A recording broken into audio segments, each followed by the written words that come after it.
आनंद ध्वनि करू धन्यवाद करी ताहांक छामुक आसु आम्भे माने गीत द्वारा ताहांक उद्देश्य रे आनंद ध्वनि करू कारण सदाप्रभु महान परमेश्वर और सकल देवता परे महान राजा अटंती प्रभु एही पठित वाक्य एवं श्रवण रे आमानकु प्रत्येकଙ୍କୁ आशीर्वाद करंतु आ मो निमंते मते प्रार्थना करंतु जेहेतु टावर बहुत खराब होउछि से दिन मध्य शुक्रवार दिन जेतेबेले कइनेनिया परिचालन करथिली टावर कटिगला मु रहीगली प्रभु जेपरि टावर रखिबे बा टावर रहिबो परिचालन करबा पारिबी सेति मध्य प्रार्थना मन मन प्रार्थना स्मरण करंतु वर्तमान आम सीधा सड़क वार्षिप भितर को जीवा मु अनुरोध करी आम मानकर श्रीमती झरणा सुतार महाशय को आग को आसबे एवं प्रभु उद्देश्य नमस्कार झील प्रभु उद्देश्य स्तुति ज्ञान करी आम मान प्रत्येक प्रभु निकटवर्ती कराइबे धन्यवाद वर्तमान आपणकर समय आपण सम्मुख को आसी प्रभुंकर उद्देश्य स्तुति आराधना करिवे। प्रेज द लॉर्ड समस्त को प्रभु जीशु का नाम रे नमस्कार मो वॉइस सुभुची समस्त को okay thank you so much मां धन्यवाद आपण को जे मते इंट्रोड्यूस करले आउ प्रभु को धन्यवाद दूची विशेष भाव रे जे सुंदर सकाळ समय रे प्रभु मते सुजोग देले जे तांको पई बोली कि ए जूम मीटिंग माध्यम रे आसी प्रभुंकर गौरव करबा पई सेति पई प्रभु को बहुत बहुत धन्यवाद दूची ता सहित आम पास्टर जी भी चालना करुछंती जितु भाई तांको मध्य प्रभु बहुत आशीर्वाद करंतु आउ धन्यवाद दूची टीम को मध्य प्रकृतरे सकाळु सकाळु प्रार्थना करिबा प्रभुंकर गीत माध्यम रे प्रभुंकर आराधना करिबा कि सुंदर समय बहुत भल लगे जेतेबेले मु निजे भी जेतेबेले बाबा मां को सहित मु सकाळु सकाळु वर्शिप करथिली मोर मन अछि मु रोमान कैथोलिक फैमिली रो आसी किंतु मते सुनिबा को बहुत भल लगे कारण मते गीत गाइबा को भल लगे तो मु जेतेबेले सुनुथिली सेतेबेले बहुत आनंद माने मु फील करथिली आज भी सेही भला लागुची जे सकाळु सकाळु प्रभुंकर गौरव करिया पई जो प्रभु मते सुजोग देइछंती सेति द्वारा प्रभुंकर गौरव हो आसंतु गीत गाइबा आउ प्रथम गीत होची अब्राहम का प्रभु इजाक का प्रभु याकूब का प्रभु गोटे हिंदी गीत अब्राहम का प्रभु इजहाक का प्रभु याकूब का प्रभु तू मेरा है अब्राहम का प्रभु इजहाक का प्रभु याकूब का प्रभु तू मेरा है तू कभी ना छोड़ेगा तू कभी ना ठुकराएगा तू मेरा है तू मेरा है तू कभी ना छोड़ेगा तू कभी ना ठुकराएगा तू मेरा है तू मेरा है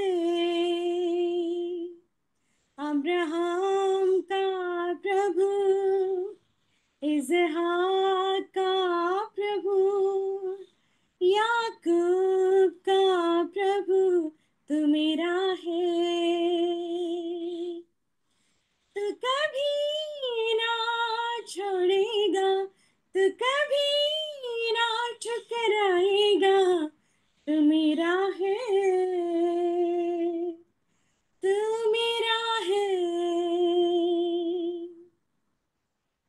जिसके हाथ में मेरा कर जिसके हाथ में मेरा राज और आने वाला कर वो मेरा है जिसके हाथ में मेरा कर जिसके हाथ में मेरा राज और आने वाला कर वो मेरा है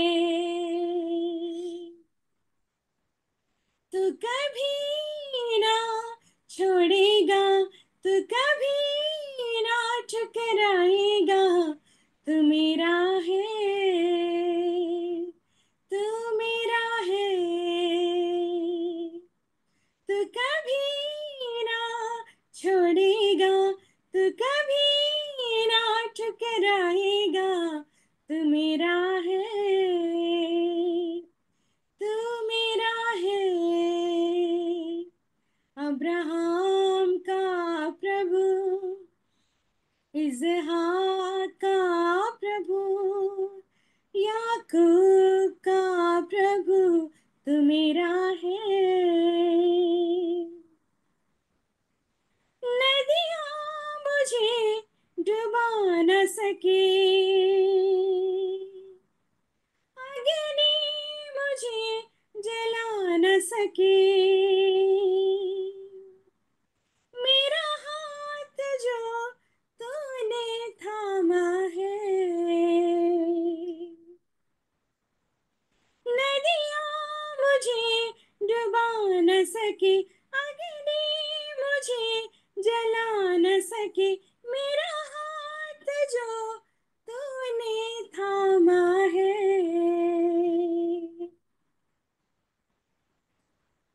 तू कभी ना छोड़ेगा, तू कभी ना ठुकराएगा। तू मेरा है, तू मेरा है। अब्राहम का प्रभु, इसहाक का प्रभु, याकूब का प्रभु तू मेरा है। ଆଉ ଗୋଟେ ଗୀତ ଗାଇବା। ମୁଁ ଗୋଟେ ଓଡିଆ ଗୀତ, ପୁରୁଣା ଗୀତ ବାଛିଛି, କିନ୍ତୁ ମୁଁ ଜାଣିନି ତାର ଲିରିକ୍ସ ଠିକ ଅଛି କି ନାଇଁ।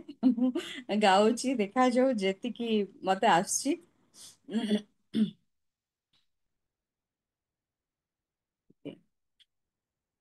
জয় যিশু মোর প্রভু, তুম নাম ধন্য হেউ।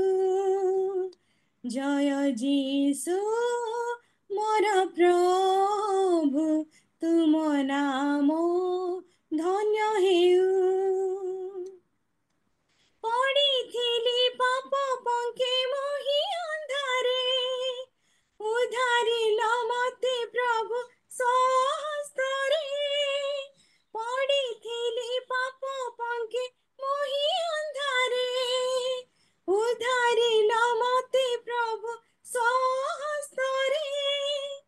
କେଡ଼େ ଦୟା କଲ, କେଡ଼େ ପ୍ରେମ କଲ, ତୁମରି ଅନୁଗ୍ରହରେ। ହାଲେଲୁୟା, କେଡ଼େ ଦୟା କଲ, କେଡ଼େ ପ୍ରେମ କଲ, ତୁମରି ଅନୁଗ୍ରହରେ। ଜୟ ଯୀଶୁ ମୋର ପ୍ରଭୁ, ତୁମ ନାମ ଧନ୍ୟ ହେଉ। କେତେ ଉତ୍ଥାନ ପତନ ଆସିଲା ଜୀବନେ, ତୁମେ ଆସି ରକ୍ଷା କଲ ଅତି ଯତନେ। କେତେ ଉତ୍ଥାନ ପତନ ଆସିଲା ଜୀବନେ, ତୁମେ ଆସି ରକ୍ଷା କଲ ଅତି ଯତନେ। ତ୍ୟାଗ କଲ ନାହିଁ, ବିତାଡ଼ିଲ ନାହିଁ, ରଖିଲ ପ୍ରେମ କର୍ଷଣେ। ହାଲେଲୁୟା, ତ୍ୟାଗ କଲ ନାହିଁ, ବିତାଡ଼ିଲ ନାହିଁ, ରଖିଲ ପ୍ରେମ କର୍ଷଣେ। ଜୟ ଯୀଶୁ ମୋର ପ୍ରଭୁ, ତୁମ ନାମ ଧନ୍ୟ ହେଉ। জয় যিশু মোর প্রভু, তুম নাম ধন্য হেউ। হৃদୟରେ ପୂର୍ଣ୍ଣ ଥିଲା ପାପ ଅନ୍ଧକାର, ତୁମ ଜ୍ୟୋତି ବଳି କଲ ଦୂର ତିମିର। ହୃଦୟରେ ପୂର୍ଣ୍ଣ ଥିଲା ପାପ ଅନ୍ଧକାର, ତୁମ ଜ୍ୟୋତି ବଳି କଲ ଦୂର ତିମିର। ଆଲୋକ ଆଣିଲ, ଅନ୍ଧାର ଦୂର କଲ, ତୁମରି କରୁଣାରେ। ହାଲେଲୁୟା, ଆଲୋକ ଆଣିଲ, ଅନ୍ଧାର ଦୂର କଲ, ତୁମରି କରୁଣାରେ। ଜୟ ଯୀଶୁ ମୋର ପ୍ରଭୁ, ତୁମ ନାମ ଧନ୍ୟ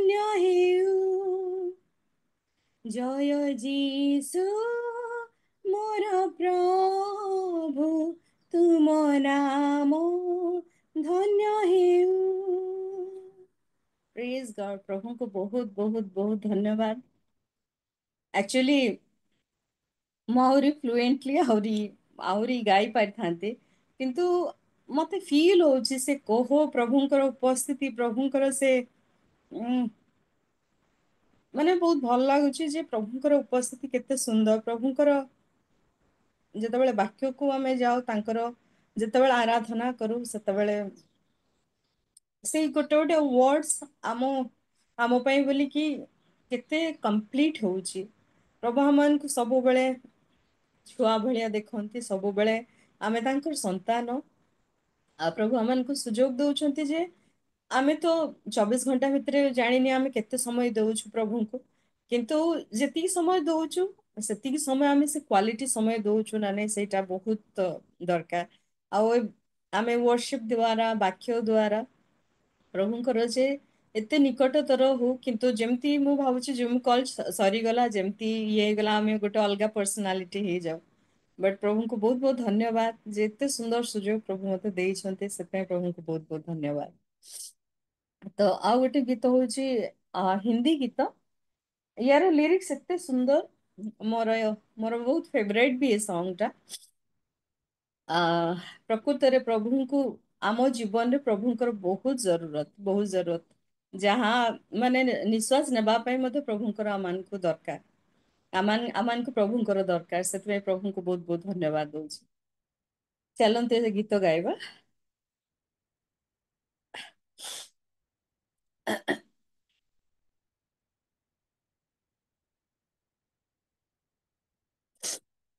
मेरे जीवन में तेरी यीशु जरूरत है। मेरे जीवन में तेरी यीशु जरूरत है। तेरे बिना मैं कैसे जीऊँ, कैसे जीऊँ तेरे बिन। पाप पर मैं कैसे जीतूं, मुख देखे तेरे बिन। तेरे बिना मैं कैसे जीऊँ, कैसे जीऊँ तेरे बिन। पाप पर मैं कैसे जीतूं, मुख देखे तेरे बिन। वचन पे भी मन ना लागे, तू सिखाए ना तो। वचन पे भी मन ना लागे, तू सिखाए ना तो। व्यर्थ जीवन मुरझा जाए, तू रहे ना तो।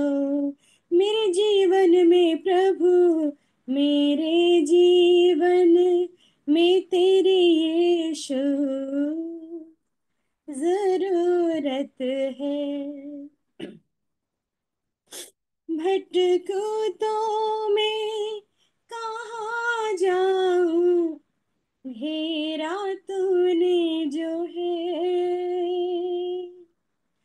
दर्शन मांगू पल पल तेरी, नम्र इस दिल से। भटकूं तो मैं कहाँ जाऊं, घेरा तूने जो है। दर्शन मांगू पल पल तेरे, नम्र इस दिल से। तेरे लहू के पाक बहाव में मुझको शुद्ध कर दे।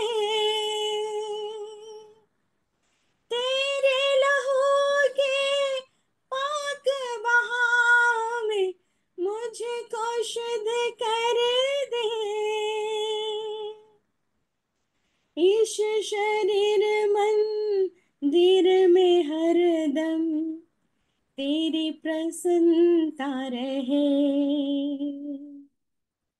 इस शरीर मंदिर में हरदम तेरी प्रसन्नता रहे।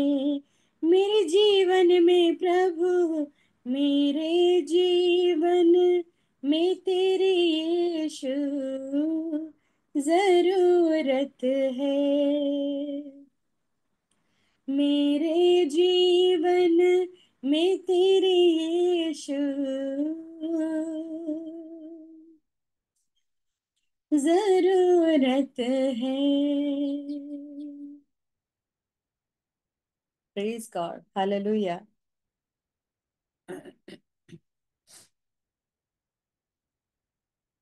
ଆଉ ଗୋଟେ ଗୀତ ଅଛି, ଆ ସେଟା ହଉଛି ହିନ୍ଦୀ ଗୀତ।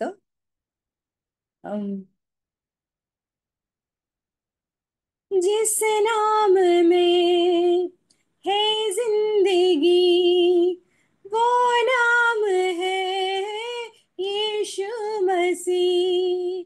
जिस नाम में है जिंदगी, वो नाम है यीशु मसीह। यीशु नाम, यीशु नाम, यीशु नाम, यीशु नाम, यीशु नाम, यीशु नाम की जय। यीशु नाम, यीशु नाम, यीशु नाम, यीशु नाम, यीशु नाम, यीशु नाम की जय। चाहे तुमको दिल से गाएगी मिलके तेरे नाम, यीशु नाम की जय। चाहे तुमको दिल से गाएगी मिलके तेरे नाम, यीशु नाम की जय।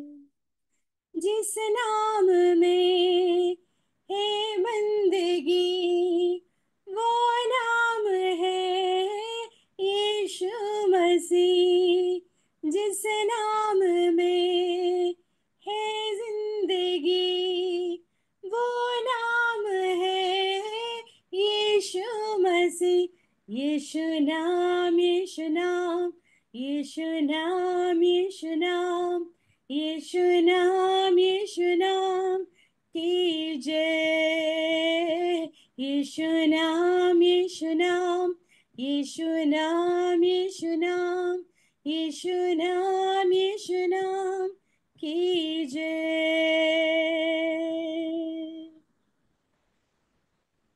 प्रभुଙ୍କର गौरव हो। गोटे छोट टेस्टमनी कहिकी ମୁଁ ମୋର ଶେଷ କରିବା ପାଇଁ ଚାହୁଁଛି। ମୋ ପୁଅ, ଛୋଟ ପୁଅ, ଯିଏକି 28 ଇୟର୍ସର। ମୋର ଦିଟା ପୁଅ, ବଡ଼ ପୁଅ 30 ବର୍ଷର ଆଉ ଛୋଟ ପୁଅ 28 ବର୍ଷର। ସିଏ କଣ୍ଟିନ୍ୟୁଅସଲି କୋଭିଡ ଠାରୁ ମାନେ କଣ୍ଟିନ୍ୟୁଅସଲି ସେ କାମ କରୁଥିଲା। ଆଉ କାମ କରିକି ସିଏ continuously sitting job, work from home. Continuously ସେ ଯେତେବେଳେ କାମ କରୁଥିଲା, ସେ ତାର ହାଡ଼ ଯୋଉଟା ମାନେ ଆମର ପିଚା ଆହୁରି ଆମର ଗୋଡ଼ର ଯୋଉ ହାଡ଼ ଜଏଣ୍ଟ ଯୋଉଟା, ସେ ଜଏଣ୍ଟରେ ସେଇଟା ଲାଗିଗଲା। ମାନେ ତା ଦେହରୁ ଯୋଉ ଯେତେବେଳେ ତାକୁ ପେନ୍ ହୁଏ, ସେତେବେଳେ ସେ ମେଡିସିନ ଖାଇନି, ପେନ୍ କିଲର, ଆଉ ସେଇଥିରୁ ପୁରା ସେ ଜେଲ୍ ଖତମ ହେଇଗଲା ଆଉ ସେ ହାଡ଼ଟା ଲାଗିଗଲା। ଯେହେତୁ ତେଣୁକରି ତାକୁ ବହୁତ ବହୁତ ବହୁତ ପେନ୍ ହେଲା ଆଉ ସେ ସିଧା ଚାଲି ପାରିଲାନି, ସିଧା ଶୋଇ ପାରିଲାନି, ଠିକ ସେ ତାର କମ୍ଫର୍ଟେବଲ ନାଇଟ୍ ଯାଇନି। ବହୁତ ମାନେ ଆଇ ଥିଙ୍କ 5-6 ମାସ ସେ ବହୁତ ସଫର କଲା ସେଥିରେ। ଆମେ ବି ବୁଝିପାରିଲୁନୁ କଣ ହଉଛି। ଆଉ ପ୍ରଭୁ ଆମମାନଙ୍କୁ ଗୋଟେ ଫିଜିଓଥେରାପିଷ୍ଟ ଯାହାକୁ ଡାକିଲୁ ଆମେ, କି ଯଦି ଫିଜିଓଥେରାପି ରୁ ସେ ଠିକ ହେଇଯାଏ। ଆଉ କଣ୍ଟିନ୍ୟୁଅସଲି ସେ ଯେତେବେଳେ ଆସିଲେ ସେ କହିଲେ କି ଯେ ପ୍ଲିଜ ଆଗ ତାର ଚେକଅପ୍ କରନ୍ତୁ। ତ ପ୍ରଭୁଙ୍କ ଦୟାରୁ ସେ ଯେତେବେଳେ ଆମକୁ ଲିଡ୍ ଦେଲେ, ଆମେ ଚେକଅପ୍ ପାଇଁ ବୋଲିକି ଗଲୁ। ଆଉ ଚେକଅପ୍ରେ ଆମେ ବହୁତ ଗୁଡ଼ାଏ MRI, ଏକ୍ସରେ, ତାର blood test, genetic blood test, ସବୁ କିଛି ବ୍ଲଡ ଟେଷ୍ଟ ତାର ଯେତେ ପ୍ରକାର ଡକ୍ଟର ଜାଣିବା ଦରକାର ତାହା କହିଲା। ଆମେ ପେଡିଟ୍ରିକ୍ ମାନେ ଫର୍ଷ୍ଟ ତ ପେଡିଟ୍ରିକ୍ ପାଷ୍ଟର ଯୋଉ ଡକ୍ଟର ଅଛନ୍ତି ଯୋଉ ହାଡର ଡକ୍ଟର ତାଙ୍କ ପାଖକୁ ଗଲୁ। ସେ କହିଲେ କି ଯୋଉ ରୋମାଟୋଲଜିମ୍ ଯୋଉ ମାନେ ଆଉ ଗୋଟେ ଯିଏ ସ୍ପେଶାଲିଷ୍ଟ ତାଙ୍କ ପାଖକୁ ଯାଅ, ସିଏ କ'ଣ କହିବେ। ସେ କହିଲେ କି ଯେ ମୁଁ ଏଥିରେ କିଛି କରିପାରିବିନି, ଆପଣ ପୁଣି ଥରେ ହାଡର ଯୋଉ ଡକ୍ଟର ଅଛନ୍ତି ତାଙ୍କ ପାଖକୁ ଯାଆନ୍ତୁ। ଆମେ ବହୁତ ଘୁରିଲୁ, ଏପଟ ସେପଟ ହଲୁ, ବଟ୍ ଆମେ ପ୍ରାର୍ଥନା କରିଥିଲୁ ଯେ ପ୍ରଭୁ ନିଶ୍ଚୟ ଆମକୁ ଲିଡ୍ କରୁଛନ୍ତି, ଆମକୁ ଗାଇଡ୍ କରୁଛନ୍ତି। ଆଉ ପ୍ରକୃତରେ ପ୍ରଭୁ ଆମକୁ ଗାଇଡ୍ କରୁଥିଲେ। ଆମେ ଯୋଉ ଡକ୍ଟରକୁ ଆକ୍ଚୁଆଲି ଆମେ ଆପଏଣ୍ଟମେଣ୍ଟ ନେଇଥିଲୁ, ସେ ଡକ୍ଟର ନ ହେଇକି ଆଉ ଜଣେ ସେ ଡକ୍ଟରଙ୍କ ହାବୁଡରେ ଆମେ ପଡିଲୁ ଆକ୍ଚୁଆଲି। ଆଉ ସିଏ ଥିଲେ ଓଡ଼ିଶାର, ଯେହେତୁ ଆମେ କଲିକତାରେ ଅଛୁ ତେଣୁକରି ଆମେ ଜାଣିନୁ, ଆମର ସେଟା ଚଏସ୍ ନଥିଲା, but this is all God's plan. ଆଉ ପ୍ରଭୁ ଆମମାନଙ୍କୁ ତାଙ୍କୁ ଯୋଗେଇଲେ, ଆଉ ସିଏ ଆମମାନଙ୍କୁ ଅନ୍ୟ ଜଣେ ଫିଜିଓଥେରାପିଷ୍ଟ ଦେଲେ। 2 ମାସ 2.5 months ଆଇ ଥିଙ୍କ। କାଲି ଆକ୍ଚୁଆଲି ତାର ପୁଣି ଥରେ ଆମେ ଯେତେବେଳେ ଟେଷ୍ଟ ପାଇଁ ବୋଲିକି ନେଲୁ, ଏକ୍ସରେ ଟେଷ୍ଟ ଆଉ ଅନ୍ୟାନ୍ୟ ଡକ୍ଟର ସହିତ ମିଶିବା ପାଇଁ ବୋଲିକି, ଆଉ ପ୍ରଭୁଙ୍କୁ ଧନ୍ୟବାଦ ଦଉଛି ଯେ ବହୁତ ପଜିଟିଭ ଆନ୍ସର। ଆଉ ଡକ୍ଟର କହିଲେ ଯୋଉଠି ଯୋଉଠି ସ୍ପେସ୍ ନଥିଲା ଯୋଉ ହାଡରେ, ସେଇଠି ସ୍ପେସ୍ ବନେଇଛି। ଆଉ ନିଶ୍ଚୟ ପ୍ରଭୁ ଜେଲ୍ ମଧ୍ୟ ଦେବେ, ସେଇଟା ମଧ୍ୟ ମୁଁ ବିଶ୍ୱାସ କରୁଛି। କାରଣ କୌଣସି ମା ବାପା ତା ଛୁଆକୁ ତା ବେଡରେ ଦେଖିବା ପାଇଁ ବୋଲିକି ଚାହାନ୍ତିନି, ଆଉ ପ୍ରଭୁ ସୁଯୋଗ ଦେଲେ। ଆଉ ଆଜିକାଲିକା ଜାଣିଛନ୍ତି ଛୁଆମାନେ ଏତେ ବିଶ୍ୱାସରେ ବଢୁନାହାନ୍ତି, ଯେହେତୁ ଆମେ ମା ବାପା ବି ବହୁତ ଲାଇକ୍ ସୋସିଆଲ ଟାଇପ୍ର ଆମେ ଅଛୁ, ତେଣୁକରି ପିଲାମାନେ ବି ସେଇଭଳିଆ ନୁହନ୍ତି। କିନ୍ତୁ ମୁଁ ସବୁବେଳେ ଯୋଉ ବାକ୍ୟ ସୁସ୍ଥକାରୀ ବାକ୍ୟ ସେ ସବୁ ତାକୁ ଜଣାଏ, କୁହେ, ଆଉ ମୋ ପରିବାର ସବୁ ତାକୁ କୁହନ୍ତି ଆଉ ଇଏ କରନ୍ତି। ଆଉ ପ୍ରଭୁଙ୍କ ଦୟାରୁ ପ୍ରଭୁଙ୍କୁ ବହୁତ ବହୁତ ଧନ୍ୟବାଦ। ଆଉ ମୁଁ ଜାଣିଛି ଯେ ବହୁତ ଥର ପ୍ରାର୍ଥନା ହେଇଛି, ଜିତୁ ମଧ୍ୟ ବହୁତ ଥର ପ୍ରାର୍ଥନା କରୁଛନ୍ତି ଆମମାନଙ୍କୁ ପୁଅ ପାଇଁ ବୋଲିକି। ଆଉ ବହୁତ ଧନ୍ୟବାଦ ଦଉଛି ଯେ ସେଇ ଜିନିଷଟା ପ୍ରଭୁ ଆମମାନଙ୍କୁ ସୁଯୋଗ ଦେଲେ ଟେଷ୍ଟମନି ହେବା ପାଇଁ ବୋଲିକି। ଆଉ ତେଣୁକରି ପ୍ରଭୁଙ୍କୁ ବହୁତ ଧନ୍ୟବାଦ ଦଉଛି ବଥା ଯୋଗୁ, ଏଇ ପେନ୍ ଯୋଗୁ, ଯେ ସେ ପେନ୍ ଥ୍ରୁରେ ପ୍ରଭୁ ତାଙ୍କର ଗୌରବ ପାଇଁ ବୋଲିକି ସ୍ପେସ୍ ବନେଇଲେ। ଆଉ ମୋ ପୁଅ ପୁଣି ଥରେ ଚାଲିବ, ପୁଣି ଥରେ ଭଲ ହବ। ଆଉ କଣ୍ଟିନ୍ୟୁଅସଲି ଆମେ ସମସ୍ତେ ମିଶିକି, ମୁଁ ଭାବୁଛି ଯଦି ସେତେବେଳେ ସେ ଭଲ ହବ ମୁଁ ତାକୁ ଜୁମ୍ କଲ୍କୁ ଆଣିବି, କାରଣ ସିଏ ଭଲ ସିଙ୍ଗର। ସେ ଆମ ସହିତ ମିଶିକି ମାନେ ଗୀତ ଗାଉଥିଲା, ଏବେ ଆଉ ବହୁତ ଗୀତ ଗାଉନି। ତେଣୁକରି ମୁଁ ଚାହୁଁଛି ସେ ଆଉ ଥରେ ପ୍ରଭୁଙ୍କ ପାଇଁ ବୋଲିକି ଗୀତ ଗାଉ। ବହୁତ ବହୁତ ଧନ୍ୟବାଦ। ଆଉ ମତେ ସୁଯୋଗ ଦେଇଥିବାରୁ ପୁରା ଟିମକୁ ମୁଁ ଧନ୍ୟବାଦ ଦଉଛି, ସ୍ପେଶାଲି ଜିତୁ, ସିଏ ମୋ ପୁତୁରା, ମୋ ପୁଅ। ଆଉ ବହୁତ ଧନ୍ୟବାଦ ଦଉଛି ଯେ ସୁନ୍ଦର ସୁଯୋଗ ମତେ ଦେଲେ ବୋଲିକି। ଓଭର ଟୁ ମାଉସୀ, ଥ୍ୟାଙ୍କ ୟୁ ସୋ ମଚ୍। ବହୁତ ବହୁତ ଧନ୍ୟବାଦ ଝିଅ, ଅତି ସୁନ୍ଦର ଭାବରେ ଆରାଧନା କରିଛନ୍ତି, ଆମମାନଙ୍କୁ ପ୍ରତ୍ୟେକଙ୍କୁ ପ୍ରଭୁଙ୍କର ନିକଟବର୍ତ୍ତୀ କରିଛନ୍ତି। ପ୍ରଭୁ ଆପଣଙ୍କୁ ଆପଣଙ୍କ ପରିବାରକୁ ବହୁଳ ଭାବରେ ଆଶୀର୍ବାଦ କରନ୍ତୁ। ବର୍ତ୍ତମାନ ଯେଉଁ ସାକ୍ଷ୍ୟ ଦେଲେ, ପ୍ରଭୁ ନିଶ୍ଚୟ ଆପଣଙ୍କର ପୁଅକୁ ଭଲ କରିବେ। ଆମମାନେ ମଧ୍ୟ ପ୍ରାର୍ଥନା ରଖିବୁ, ଆଉ ପ୍ରଭୁଙ୍କର ଲୋକମାନେ ପ୍ରାର୍ଥନା ରଖିଛନ୍ତି, ପ୍ରଭୁ ସେ ଅନୁସାରେ କିଛି ସୁସ୍ଥତା ଆଣିଛନ୍ତି। ପ୍ରଭୁଙ୍କ ନାମ ଧନ୍ୟ ହଉ। ତାଙ୍କଠାରେ ଯଦି ଆମେ ବିଶ୍ୱାସରେ ବଢିବା, ନିଶ୍ଚୟ ସେ ଆମମାନଙ୍କୁ ଆଉ ଉତ୍ତର ଦେବେ। ପ୍ରଭୁ ବହୁଳ ଭାବରେ ଆଶୀର୍ବାଦ କରନ୍ତୁ। ମୁଁ ବିଶେଷ ଅନୁରୋଧ କରି, ଯଦିଓ ସୁବିଧା ଜାଗାରେ ବସିଛନ୍ତି, ତେବେ ଭିଡିଓ ଅନ୍ କଲେ ଭଲ ଲାଗିବ। କାରଣ ଯେଉଁ ବ୍ୟକ୍ତି ବାକ୍ୟ ପରିବେଷଣ କରିବେ ତାଙ୍କୁ ମଧ୍ୟ ଉତ୍ସାହିତ ଲାଗିବ, ସେଥିପାଇଁ ଅନୁରୋଧ କରି, ଯଦିଓ ସଠିକ ଜାଗାରେ ଅଛନ୍ତି ତେବେ ଭିଡିଓ ଅନ୍ କରି ବସିଲେ ଆଉ ପ୍ରତ୍ୟେକଙ୍କୁ ଭଲ ଲାଗିବ। ଯାହା ହଉ, ଆମେ ପ୍ରଭୁଙ୍କର ସ୍ତୁତି ଆରାଧନା କରିଛୁ। ବର୍ତ୍ତମାନ ଆମେ ପ୍ରଭୁଙ୍କର ବାକ୍ୟ ଶୁଣିବାକୁ ଯିବା। ତହିଁ ପୂର୍ବରୁ ମୁଁ ଧର୍ମଶାସ୍ତ୍ରର ଗୋଟିଏ ଅଂଶ ପାଠ କରିବି। ତାହା ହେଉଛି ଗୀତ ସଂହିତା 123 ପର୍ବ। ଆରୋହଣ ଗୀତ।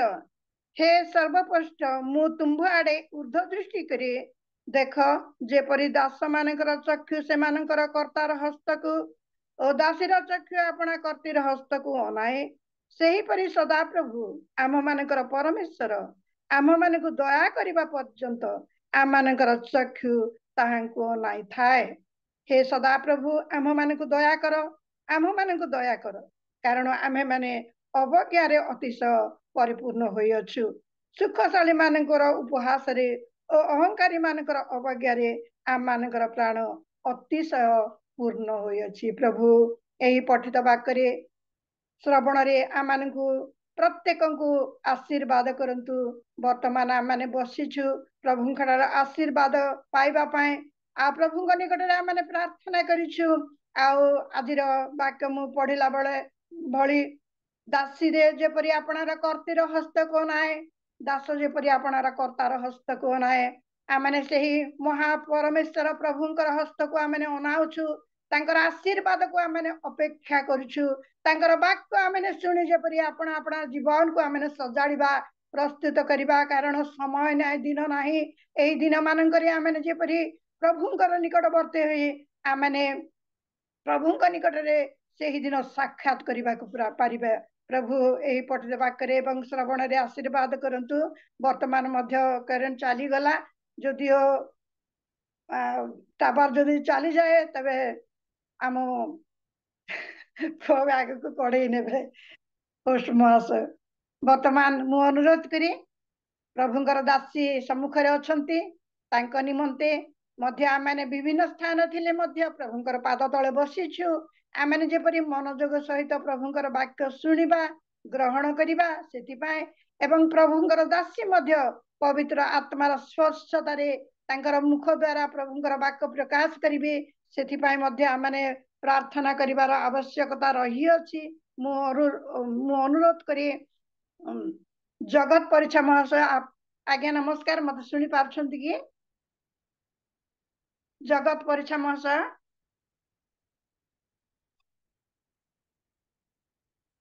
ଆଜ୍ଞା ମୁହଁରେ ଅଛନ୍ତି, ଦେଖିବାକୁ ଭଲ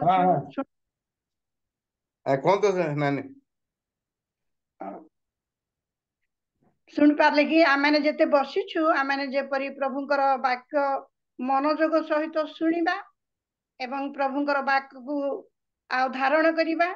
ଆମମାନଙ୍କର ଜୀବନ ଯାତ୍ରାରେ ସେଇ ବାକ୍ୟ ଆମମାନଙ୍କର ଆଲୋକ ହଉ, ଆମମାନଙ୍କର ପଥ ପ୍ରଦର୍ଶକ ହଉ ଏବଂ ପ୍ରଭୁଙ୍କର ଦାସୀଙ୍କୁ ମଧ୍ୟ ଆଉ ପ୍ରଭୁ ଆତ୍ମାରେ ପୂର୍ଣ୍ଣ କରନ୍ତୁ। ତାଙ୍କ ମୁଖ ଦ୍ୱାରା ତାଙ୍କର ସେହି ପବିତ୍ର ବାକ୍ୟକୁ ପ୍ରକାଶ କରନ୍ତୁ। ସେଥି ନିମନ୍ତେ ଆପଣ ପ୍ରାର୍ଥନା କରିବେ ଏବଂ ପ୍ରଭୁଙ୍କର ଦାସୀ ମଧ୍ୟ ସ୍ତୁତି ଆରାଧନା କରିଛନ୍ତି, ତାଙ୍କ ନିମନ୍ତେ ମଧ୍ୟ ପ୍ରାର୍ଥନା ଉଚ୍ଚାର କରିବେ। ମୁଁ ଭିଡିଓ ଅନ୍ କରିପାରୁନି, ଯେହେତୁ ମୁଁ ବିଶାଖାପାଟଣା ଯିବା ପାଇଁ ପ୍ରସ୍ତୁତ ହଉଛି।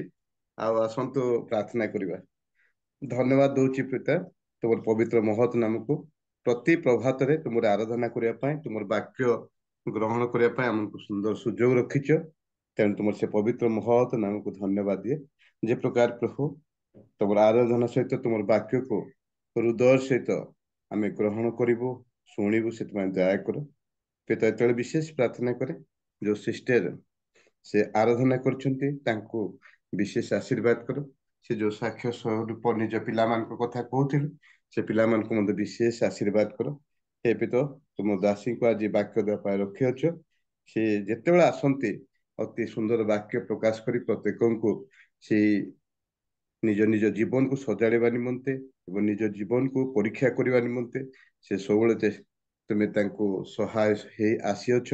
आज मध्य से वाक्य देवार रही विशेष आशीर्वाद करो। तुम से पवित्र आत्मा को शक्ति दियो, जो द्वारा कि प्रभु प्रत्येक आमे से वाक्य शुणिबु, निजको एवं निजर जीवन को सजाड़ी पारिबु, सेतमान दया करो। आज परिचालना करथवा सिस्टर को आशीर्वाद करो, तांको प्रति, तांको परिवार प्रति, तांको मंडली प्रति तुम विशेष आशीर्वाद करो। जेते लोक आमे जड़ित होइछु समस्त प्रति सहाय सबर्ती हो। जे प्रकार प्रभु प्रतिदिन ए प्रकार जड़ित हेबु एवं से आशीर्वाद पाई पारिबु। व्हाट्सएप माध्यम आशीर्वाद वाक्य शुणी ग्रहण करी निज जीवन प्रभु आशीर्वाद पाइबु, से दया करो।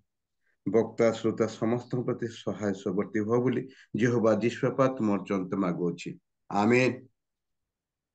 प्रभु बहुल भाव आशीर्वाद करंतु बापा।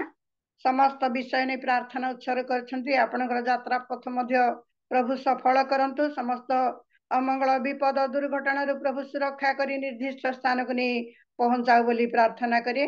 वर्तमान आमनकर सम्मुखरे प्रभुंकर दासी अछन्ती। सतरे प्रभुंकर दासी जेतेबेले सम्मुख को आसंती, प्रभुंकर वाक्य कहंती, मते बहुत आनंद लागे। अति सुंदर भावरे गभीर भावरे बुझिला भली आ वाक्य प्रकाश करिथांती। आज से महान दासी के आम पाइछु वर्तमान मु प्रभु नाम आह्वान करे महाशया आम एलेन बेहेरा प्रभु तांकु व्यवहार करंतु वर्तमान तांकु अनुरोध करे से सम्मुख को आसीबे एवं प्रभु को पाखरु आमान कथा कही प्रभुंकर निकटवर्ती कराइबे एवं प्रत्येक को अनुरोध करे आमाने ए स्थान रे फूल तोड़ा कि साल की किछि देई पारुना हो केवल स्वागत करूछु आमाने समस्त गोटे उच्च करताल देई प्रभुंकर दासी के आमाने स्वागत करिबा। धन्यवाद झियो वर्तमान सम्मुख आसी वर्तमान आपनकर समय आपण प्रभुंकर वाक्य प्रकाश करिवे। Thank you so much. Praise the lord. प्रभु को महान नाम को धन्यवाद दउची।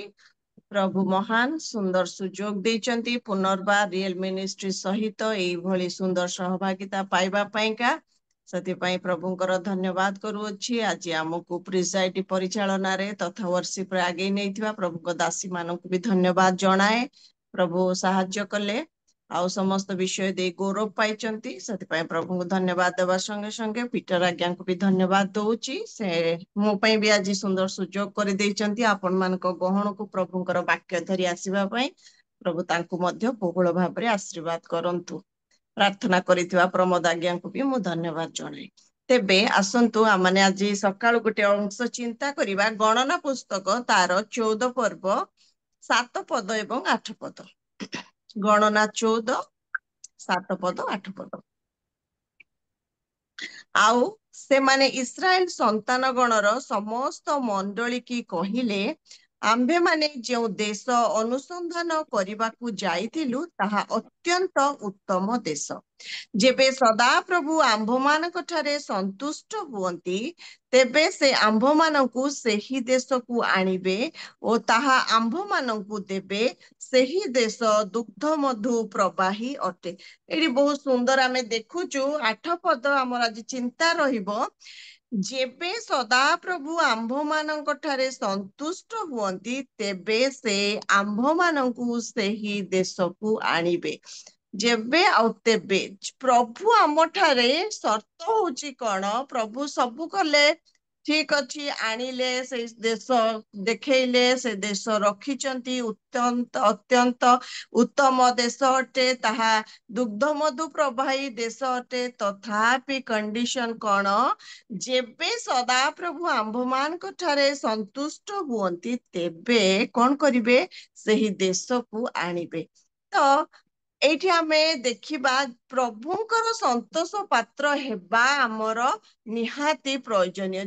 जदि आमे संतोष पात्र हेबु पात्री हेबु तेबे जायकि आम्भ मान को पाइका कौन रहिची सेही देश रहिची आउ सेही देश दुग्ध मधु प्रवाही देश अटे बोली आमे जानू। तो आमे आज ख्रीष्टीय जीवन रे ख्रीष्टीय यात्रा पथरे आमे माने अछु। आमर जीवन गोटे यात्रा अटे। आज आमे माने मध्य से सुंदर देश पाइका प्रस्तुत आमे माने होउछु। तो आम पाई आज शर्त जेबे आमे प्रभुंकर संतोष पात्र पात्री हेबु बा प्रभु आम ठारे संतुष्ट हेबे तेबे जाइके आमको से देश मिलिबो। कथा हैला कोन इस्राएलियो माने मिस्र देशरु मध्य बाहरी थिले। प्रभु पथ मध्य रे तांकर समस्त विषय जत्न नेइथिले किंतु समस्ते से देश रे प्रवेश करि पारि नथिले। अनेक समय आमे से विषय को नेकी बहुत आनंद करिथाउ। प्रभु स्वर्गीय माना देले प्रभु से मानकर जत्न नेले प्रभु साहाय्य कले रोगरे पड़िले नाही से मानकर पाद फुलिले नाही किंतु शेष रिजल्ट कोन थिला ना से मानको मध्यरु सेमानंको ठारे प्रभुंकर संतोष न हेबारु सेमाने सेही देश रे प्रवेश करि पारिले नाही। आमे जानिचु अनेक से देश रे प्रवेश करि पारिले नाही। तो आज आम पाइका प्रभु सेटा कहिबाकू चाहंती जे आमे जेमती प्रभु आम ठारे संतोष पांती सेति पाइका एफिसी रे मध्य कहउचंती एफिसी तार 5 पर्व 10 पद प्रभुंकर कौन संतोषजनक ताहा अनुसंधान कर। आज आमे सबु बेले आमको कौन संतोषजनक सेई विषय गुडी को आमे ଖୋଜିବାରେ ଲାଗିଛୁ ଆମକୁ ଯୋଉଥିରେ ଆନନ୍ଦ ଆମେ ଯୋଉଥିରେ ସନ୍ତୋଷ ପାଉଛୁ ଆମେ ସେଇ ବିଷୟ ଗୁଡିକୁ ଆମେ ଖୋଜୁଛୁ କିନ୍ତୁ ଆମ ଜୀବନର ଲକ୍ଷ୍ୟ ପ୍ରଭୁ ଅଟନ୍ତି ପ୍ରଭୁଙ୍କୁ ଯାହା ସନ୍ତୋଷ ସେଇ ସମସ୍ତ ବିଷୟକୁ ଆମେ ମାନେ ଯେମିତି ଚିନ୍ତା କରୁଥିବା ତେବେ ପ୍ରଥମ ବିଷୟ କହିବି ପ୍ରଭୁଙ୍କର କଣ ସନ୍ତୋଷ ପ୍ରଭୁଙ୍କର କଣ ସନ୍ତୋଷ ତ ଏବ୍ରି ତାର 11 ପର୍ବ 6 ପଦ ଯଦି ଆମେ ଦେଖିବା ସେ ସ୍ଥାନରେ ଲେଖାଯାଏ ଏବ୍ରି 11 ଆଉ 6ରେ ଆଉ ବିଶ୍ୱାସ ବିନା ତାହାଙ୍କ ସନ୍ତୋଷ ପାତ୍ର ହେବା ଅସମ୍ଭବ କାରଣ ଈଶ୍ୱର ଯେ ଅଛନ୍ତି ଆଉ ସେ ଯେ ତାହାଙ୍କ ଅନ୍ୱେଷଣକାରୀ ମାନଙ୍କର ପୁରସ୍କାର ଦାତା ଏହା ତାହାଙ୍କ ଛାମୁକୁ ଆସିବା ଲୋକର ବିଶ୍ୱାସ କରିବା ଆବଶ୍ୟକ କଣ ଆମେ ଦେଖୁଛୁ ଆଉ ବିଶ୍ୱାସ ବିନା ବିଶ୍ୱାସରେ ଆମେ ପ୍ରଭୁଙ୍କର ସନ୍ତୋଷ ପାତ୍ର ହେଇପାରିବା ନାହିଁ ପ୍ରଥମ ବିଷୟ ଆମେ ପ୍ରଭୁଙ୍କ ଠାରେ ବିଶ୍ୱାସ କରିବାର ଆବଶ୍ୟକ ରହିଛି ଯଦି ଆମକୁ ପଚରାଯିବ ଆମେ ପ୍ରାୟ ସମସ୍ତେ କହିବୁ କି ହଁ ଆମେ ପ୍ରଭୁଙ୍କୁ ତ ବିଶ୍ୱାସ କରୁଛୁ କିନ୍ତୁ ସେମିତି ବିଶ୍ୱାସ ଯୋଉ ବିଶ୍ୱାସରେ କର୍ମ ନଥିବ ସେ ବିଶ୍ୱାସ ନୁହେଁ ସେ ବିଶ୍ୱାସ କଣ ଅଟେ ମୃତ ବିଶ୍ୱାସ ଅଟେ କାରଣ ଆମେ ଜାଣିଛୁ ଯାକୁବରେ ସେଠି ଯଦି ଦେଖିବୁ ଯାକୁବ 2:19 ଈଶ୍ୱର ଯେ ଏକମାତ୍ର ଏହା ତୁମ୍ଭେ ବିଶ୍ୱାସ କରୁଅଛ ଭଲ କଥା ଭୂତ ମାନେ ମଧ୍ୟ ବିଶ୍ୱାସ କରି ଧରହର ହୁଅନ୍ତି ଭୂତ ମାନେ ବି ଈଶ୍ୱର ଅଛନ୍ତି ବୋଲି ଜାଣିଛନ୍ତି ଆଉ ସେମାନେ କଣ କରନ୍ତି ଧରହର ହୁଅନ୍ତି ତ କହିବାର ମୋର ଆଜି ଉଦ୍ଦେଶ୍ୟ ଆମେ ଯଦି ପ୍ରଭୁଙ୍କୁ ବିଶ୍ୱାସ କରୁଛୁ ତ ସେ ବିଶ୍ୱାସରେ ଯଦି କର୍ମ କାହିଁକି ତା ତଳକୁ ପଳେଇ ଆସିଲେ ଆମେ ଦେଖୁଛୁ କଣ ନା କର୍ମ ବିନା ବିଶ୍ୱାସ ମୃତ ଅଟେ କର୍ମ ବିଶ୍ୱାସରେ ନିଶ୍ଚିତ ଭାବରେ କର୍ମ ରହିବା ଆବଶ୍ୟକ ରହିଛି ନହେଲେ ଶେଷରେ ଲେଖାଯାଉଛି 2:26 ଯାକୁବ 2:26 କାରଣ ଆତ୍ମା ବିନା ଶରୀର ଯେପରି ମୃତ ସେହିପରି କର୍ମ ବିନା ବିଶ୍ୱାସ ମଧ୍ୟ ମୃତ ତ ଆମର ଯଦି କର୍ମ ନ ରହିବ ଆମେ ଖାଲି ବିଶ୍ୱାସ କରୁଛୁ ବିଶ୍ୱାସୀ ହେଇଛୁ ବୋଲି କହିଲେ ଆମର ସେଇଟା ମୃତ ବିଶ୍ୱାସ କୁହାଯିବ ତ ଏଇଠି ଆମେ ଦେଖୁଛୁ କଣ ଭୂତ ମାନେ ବିଶ୍ୱାସ କରନ୍ତି କିନ୍ତୁ ସେମାନଙ୍କ ପାଖରେ କର୍ମ କରିବାକୁ ନାହିଁ ତ ତାର ଅର୍ଥ କଣ ଭୂତ ମାନେ ବିଶ୍ୱାସ କରନ୍ତି ବୋଲି ତ ସ୍ୱର୍ଗ ଚାଲିଯିବେ ସେମିତି ତ ନୁହେଁ ନା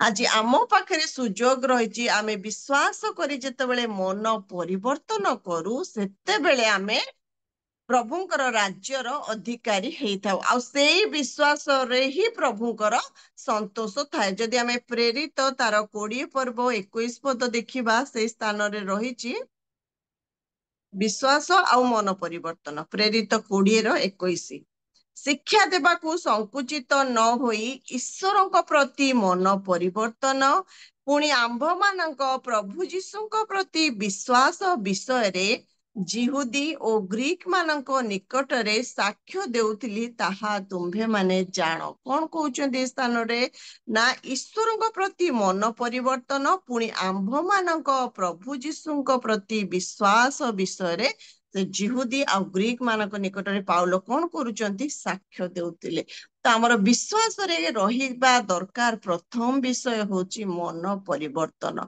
ତେଣୁକରି ଯେତେବେଳେ ଆମେ ମନ ପରିବର୍ତ୍ତନ କରିଥାଉ ତାପରେ ଆମେ ବାପ୍ତିସ୍ମ ଗ୍ରହଣ କରିଥାଉ ତାପରେ ଆମେ ଗୋଟେ ପୃଥକୀକୃତ ଜୀବନ କାଟିଥାଉ ପବିତ୍ର ଆତ୍ମାଙ୍କର ଚାଳନା ପ୍ରାପ୍ତ ହୋଇଥାଉ ସେଇ ପ୍ରଭୁଙ୍କୁ ବିଶ୍ୱାସ କରି ଯେତେବେଳେ ଆମେ କାର୍ଯ୍ୟ କରିଥାଉ ସେଇ ବିଶ୍ୱାସ କଣ କରିଥାଏ ନା ପ୍ରଭୁଙ୍କର ସନ୍ତୋଷ ଜନ୍ମେଇଥାଏ ତେଣୁକରି ଆମେ ସେଇ ବିଶ୍ୱାସ କର୍ମଯୁକ୍ତ ବିଶ୍ୱାସ ବିନା ଆମେ ପ୍ରଭୁଙ୍କର ସନ୍ତୋଷ ପାତ୍ର ହେଇପାରିବା ନାହିଁ ଯଦି ଆମେ ଖାଲି ମୁଖରେ ବିଶ୍ୱାସ କରୁଛୁ କିନ୍ତୁ ଆମ ଜୀବନରେ କର୍ମ ନାହିଁ ତେବେ ସେଇଟା ମୃତ ବିଶ୍ୱାସ ସେମିତି ବିଶ୍ୱାସ ଭୂତ ମାନେ ବି କରନ୍ତି ତ ସେଇ ବିଶ୍ୱାସରେ ଆମକୁ କିଛି ଲାଭ ମିଳିବ ନାହିଁ ଏଇଟା ହଉଛି ଆମ ପାଇଁ ପ୍ରଥମ ବିଷୟ ଆମେ କଣ କରିବା ପ୍ରଭୁଙ୍କର ସନ୍ତୋଷ ପାତ୍ର ହେବାକୁ ହେଲେ ପ୍ରଭୁଙ୍କ ଠାରେ ବିଶ୍ୱାସ କରିବା ସେ ବିଶ୍ୱାସ କିଭଳି ବିଶ୍ୱାସ କର୍ମଯୁକ୍ତ ବିଶ୍ୱାସ ହେଇଥିବା ଆବଶ୍ୟକ ରହିଛି ପ୍ରଥମ ବିଷୟ ଦ୍ୱିତୀୟ ବିଷୟ ମାନେ ଦେଖିବା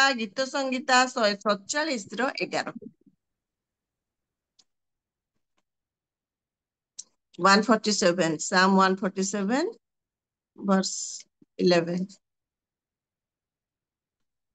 ସଦାପ୍ରଭୁ ଆପଣା ଭୟକାରୀ ମାନଙ୍କ ଠାରେ ଓ ତାହାଙ୍କ ଦୟାରେ ଭରସାକାରୀ ମାନଙ୍କ ଠାରେ ତୁଷ୍ଟ ଅଟନ୍ତି। ପ୍ରଭୁ ଆଉ କାହାଠାରେ ତୁଷ୍ଟ ଅଟନ୍ତି ବା ସନ୍ତୋଷ ପାଆନ୍ତି? ଯୋଉମାନେ ପ୍ରଭୁଙ୍କୁ ଭୟ କରନ୍ତି, ପ୍ରଭୁ କଣ କରନ୍ତି? ସେମାନଙ୍କ ଠାରେ ସନ୍ତୋଷ ପାଆନ୍ତି। କାହିଁକି ନା ଏଇ ପ୍ରଭୁ ଭୟକାରୀ ମାନେ, ଆମେ ଜାଣିବା ଦେଖିବା ଯଦି ହିତୋପଦେଶ 8:13, ପ୍ରଭୁ ଭୟ କହିଲେ କଣ? ପ୍ରଭୁ ଭୟ କହିଲେ 8:13 ଲେଖା ଯାଉଛି ସେଇଠି, ସଦାପ୍ରଭୁଙ୍କ ବିଷୟକ ଭୟ, ମନ୍ଦତା ପ୍ରତି ଘୃଣା। ପ୍ରଭୁଙ୍କୁ ଭୟ କରିବା ଅର୍ଥ ଆମେ ମନ୍ଦ ବିଷୟକୁ ଘୃଣା କରିବା, ତେବେ ଯାଇକି ପ୍ରଭୁଙ୍କର ସନ୍ତୋଷ କଣ ହବ ନା ଆମ ଠାରେ ରହିବ। ଆମେ ଭଲ ଆଉ ମନ୍ଦ ଦିଟା ଯାକକୁ ଆମେ ଏକାଠି ରଖିପାରିବା ନାହିଁ। ଭଲକୁ ସବୁବେଳେ ଆମେ ଭଲ ଆଉ ମନ୍ଦକୁ ସବୁବେଳେ ଘୃଣା କରିବା ମନ ଆମ ମଧ୍ୟରେ ରହିଥିବାର ଆବଶ୍ୟକ ରହିଛି। ତ ପ୍ରଭୁ ବିଷୟକ ଭୟ ହେଲା ମନ୍ଦତା ପ୍ରତି ଘୃଣା। ଆଉ ସେଇ ହିତ 16:5-6 ଲେଖା ଯାଉଛି, ଦୟା ଓ ସତ୍ୟତାରେ ପାପର ପ୍ରାୟଶ୍ଚିତ ହୁଏ। ପୁଣି ସଦାପ୍ରଭୁ ବିଷୟକ ଭୟ ଦ୍ୱାରା ମନୁଷ୍ୟମାନେ କୁକ୍ରିୟା ତ୍ୟାଗ କରନ୍ତି। ପ୍ରଭୁ ବିଷୟକ ଭୟ ରହିଲେ ଆମେ କୁକ୍ରିୟାକୁ କଣ କରିବା? ତ୍ୟାଗ କରିବା। ପ୍ରଭୁଙ୍କୁ ତ ଆମେ ଭୟ କରିବା ବା ମନ୍ଦକୁ ଘୃଣା କରିବା, ଆଉ କୁକ୍ରିୟା ଆମେ ମଧ୍ୟ ତ୍ୟାଗ କରିବା।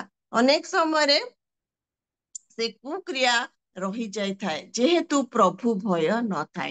ତ ଯୋଉମାନେ ପ୍ରକୃତରେ ପ୍ରଭୁଙ୍କୁ ଭୟ କରନ୍ତି, ସେମାନଙ୍କ ଠାରେ ଏଇ ବିଷୟ ଗୁଡିକ ଦେଖାଯାଇଥାଏ। ସେଥିପାଇଁ ପ୍ରଭୁ ନିଜେ ଏମିତି ଜଣେ ବ୍ୟକ୍ତି, ପ୍ରଭୁ ତାଙ୍କ ବିଷୟରେ ହିଁ ସାକ୍ଷ୍ୟ ଦେଇକି ସେ ନିଜେ କହୁଛନ୍ତି। ଆଇବ ତାର 1:1 ଉସ୍ ଦେଶରେ ଆଇବ ନାମକ ଏକ ବ୍ୟକ୍ତି ଥିଲା, ଆଉ ସେହି ମନୁଷ୍ୟ କେମିତି ସିଦ୍ଧ ଆଉ ସରଳ, ପରମେଶ୍ୱର ଭୟକାରୀ ଓ କୁକ୍ରିୟା ତ୍ୟାଗୀ। ପରମେଶ୍ୱର ନିଜେ ତାଙ୍କ ବିଷୟରେ କହୁଛନ୍ତି ସେ ପରମେଶ୍ୱର ଭୟକାରୀ ଆଉ କୁକ୍ରିୟା ତ୍ୟାଗୀ ଥିଲେ। ତେଣୁକରି ଯେତେବେଳେ ଆମେ ପ୍ରଭୁଙ୍କୁ ଭୟ କରୁ, ସେତେବେଳେ ପ୍ରଭୁ କଣ କରନ୍ତି? ଆମ ଠାରେ ସନ୍ତୋଷ ପାଆନ୍ତି। ଯେତେବେଳେ ବିଶ୍ୱାସ କରୁ, କର୍ମଯୁକ୍ତ ବିଶ୍ୱାସ ଥାଏ, ସେତେବେଳେ ପ୍ରଭୁ ସନ୍ତୋଷ ପାଆନ୍ତି। ଦ୍ୱିତୀୟରେ ଦେଖିଲୁ, ଯେତେବେଳେ ପ୍ରଭୁ ଭୟକାରୀ ହେଇଥାଉ, ସେତେବେଳେ ପ୍ରଭୁ କଣ କରନ୍ତି? ସନ୍ତୋଷ ପାଆନ୍ତି। ତୃତୀୟ ବିଷୟକୁ ଯିବା, 1 ସାମୁଏଲ ତାର 15:22।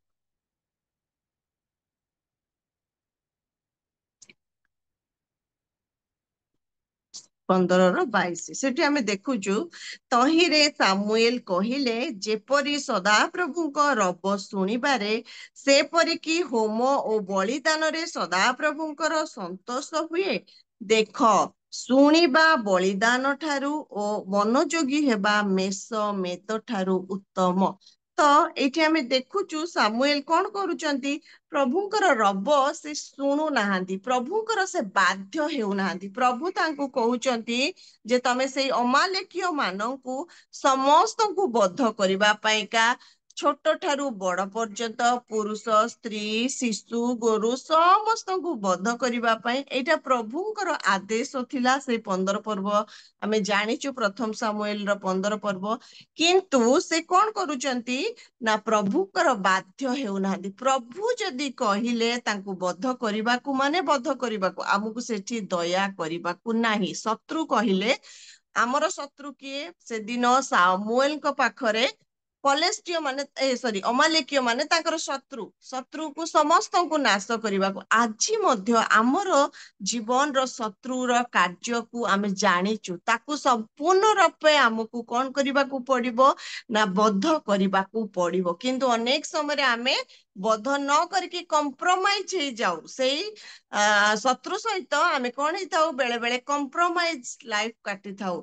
ତ ପ୍ରଭୁ ସେଇଟା ଚାହାନ୍ତି ନାହିଁ। ଯେମିତି ଭାବରେ ଆମେ ସମ୍ପୂର୍ଣ୍ଣ ଭାବରେ ତାଙ୍କର ବାଧ୍ୟ ହେବା ଆବଶ୍ୟକ ରହିଛି। ସେଇ 1 ସାମୁଏଲ 15:19 ଆମେ ଦେଖୁଛୁ, ଲେଖା ଯାଉଛି, ଏଣୁ ତୁମ୍ଭେ କାହିଁକି ସଦାପ୍ରଭୁଙ୍କ ରବ ଶୁଣିଲ ନାହିଁ ବୋଲି ସାମୁଏଲ ତାଙ୍କୁ ସାଉଲଙ୍କୁ କହୁଛନ୍ତି। ମାତ୍ର ଲୁଟ ଦ୍ରବ୍ୟ ଉପରେ ଉଡି ପଡିଲ ଓ ସଦାପ୍ରଭୁଙ୍କ ଦୃଷ୍ଟିରେ ଯାହା ମନ୍ଦ ତାହା କଲ। କେତେ ଭୟଙ୍କର ବିଷୟ! ପ୍ରଭୁଙ୍କର ରବ ଶୁଣିଲ ନାହିଁ। ଆଜି ଯଦିବା ଆମେ ପ୍ରଭୁଙ୍କର ନିକଟବର୍ତ୍ତୀ ହଉଛୁ ବିଶ୍ୱାସ କରୁଛୁ ବୋଲି କହୁ, କିନ୍ତୁ ଅନେକ ସମୟରେ ଆମେ ପ୍ରଭୁଙ୍କର ରବ ଶୁଣିବାରେ ଆମେ ସେଭଳି ବିଶ୍ୱସ୍ତ ହେଇପାରୁନାହୁଁ। ପ୍ରଭୁଙ୍କର ରବ ଆମେ ସମ୍ପୂର୍ଣ୍ଣ ରୂପେ ଶୁଣିଲେ ବି ଆମେ ସେଇ ରବର ଆମେ ପାଳନକାରୀ ହେଇପାରୁନାହୁଁ, ଯୋଉଟା କି ବହୁତ ଭୟଙ୍କର ବିଷୟ। ସେଥିପାଇଁ ସାମୁଏଲ କହୁଛନ୍ତି ପ୍ରଭୁଙ୍କର ରବ ଶୁଣିବାରେ ଯେମିତି ସେମିତି କି ହୋମ ବଳିଦାନରେ ପ୍ରଭୁଙ୍କର ସନ୍ତୋଷ ହୁଏ। ବହୁତ ଜଣଙ୍କୁ ଦେଖିଲେ ଦୁଃଖ ଲାଗେ, ପ୍ରଭୁଙ୍କ ନିକଟକୁ ଆସନ୍ତି, ସତ୍ୟ ବାକ୍ୟ ଜାଣନ୍ତି, କିନ୍ତୁ ସେ ବାକ୍ୟ ଅନୁଯାୟୀ ଜୀବନ କାଟି ପାରନ୍ତି ନାହିଁ। କିଛି ଦାନ ଦେଇଦେଲେ ଆମର ସେମିତି ମେଣ୍ଟାଲିଟି ହେଇଗଲାଣି ବିଜାତି ମାନଙ୍କ ପରିକା, କଣ ନା ଆମେ ଜୀବନ ନ ବଦଳୁ, ଜୀବନ ଯେମିତି ଅଛି ସେମିତି ଥାଉ, କିନ୍ତୁ ଆମେ କିଛି ଦାନ ଦେଇଦେଲୁ, କିଛି ପ୍ରଭୁଙ୍କୁ ଉପହାର ଦେଇଦେଲୁ, ପ୍ରଭୁ ଖୁସି ହେଇଯିବେ ବୋଲିକା ଆମେ ସେଇଟା ଭାବୁ। ଯେମିତି ସେମାନେ କଣ କରନ୍ତି, ଆମେ ଏଇଟା କଲେ ଗୋଟେ ସୁନାର ଏଇଟା ଦେଇଦବୁ, ସୁନାର କଳସ ଦେଇଦବୁ, ସୁନାର ଏଇଟା ଦେଇଦବୁ, ସେମିତି ମେଣ୍ଟାଲିଟି ଆମର। ଆମ ଜୀବନ ବଦଳେଇବୁ ନାହିଁ, ପ୍ରଭୁଙ୍କର ବାଧ୍ୟ ହେବୁ ନାହିଁ, କିନ୍ତୁ ପ୍ରଭୁଙ୍କୁ ଆମେ ଭାବୁ କିଛି ଦେଇଦେଲେ ପ୍ରଭୁ ଖୁସି ହେଇଯିବେ। ନା, ପ୍ରଭୁଙ୍କର ସେଇଟା କହୁଛନ୍ତି ଯେ ପ୍ରଭୁଙ୍କର ରବ ଶୁଣିବାରେ ଯେମିତି ସନ୍ତୋଷ, ହୋମ ବଳିଦାନରେ କି ସେମିତି ସନ୍ତୋଷ। କି ଲାଭ ଯଦି ଆମେ ପ୍ରଭୁଙ୍କର ରବ ନ ଶୁଣୁକି ଦେଇଦବୁ, କିଛି ଲାଭ ଆମକୁ ହେବନି। ତେଣୁକରି ଆମେ ସବୁବେଳେ ପ୍ରଭୁଙ୍କର ରବ ଶୁଣିବା ପାଇଁ, ପ୍ରଭୁଙ୍କର ବାଧ୍ୟ ହେବା ପାଇଁ ଆମେ ମାନେ ଯତ୍ନବାନ ହେବାର ଆବଶ୍ୟକ ରହିଛି। ଏଇଟା ହଉଛି ଆମ ପାଇଁ ତୃତୀୟ ବିଷୟ। ଚତୁର୍ଥ ବିଷୟକୁ ଆମେ ଯିବା, ଏବ୍ରୀ ତାର 13 ପର୍ବ 16 ପଦ। ଏବ୍ରୀ 13:16। ପରୋପକାର ଓ ଦାନ କରିବାକୁ ପାସୋର ନାହିଁ, କାରଣ ଏହିପରି ବଳିରେ ଈଶ୍ୱରଙ୍କର ପରମ ସନ୍ତୋଷ।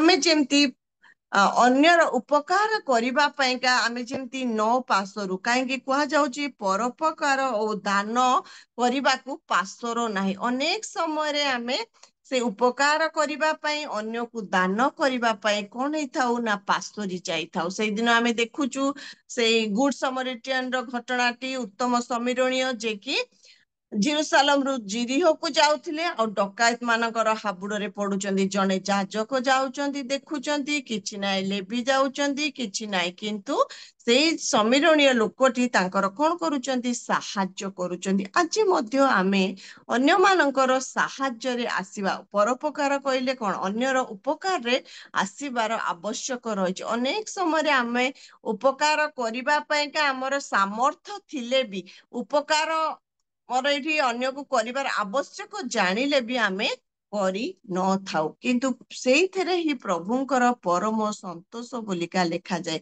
ଆଉ ଦାନ କରିବାକୁ, ଦାନ କରିବାଟା ହଉଛି ଗୋଟେ କମାଣ୍ଡମେଣ୍ଟ, ଏଇଟା ଗୋଟେ ପ୍ରଭୁଙ୍କର ଆଜ୍ଞା। ଏଇଟାକୁ ଆମକୁ ଜାଣିବାକୁ ପଡିବ ଯେ ଦାନ କରିବା ପାଇଁକା ଯଦି ଆମେ ଦେଖିବା ଲୁକ 6 ତାର 38 ପଦ ପ୍ରଥମ ଭାଗ, ସେ ସ୍ଥାନରେ ଲେଖା ଯାଉଛି, ଦାନ କର ତାହେଲେ ତୁମ୍ଭମାନଙ୍କୁ ଦାନ ଦିଆଯିବ। ଏଇଟା ପ୍ରଭୁଙ୍କର ଆଜ୍ଞା ଅଟେ। ଦାନ କର ତାହେଲେ କଣ ହବ, ତୁମ୍ଭମାନଙ୍କୁ ଦାନ ଦିଆଯିବ।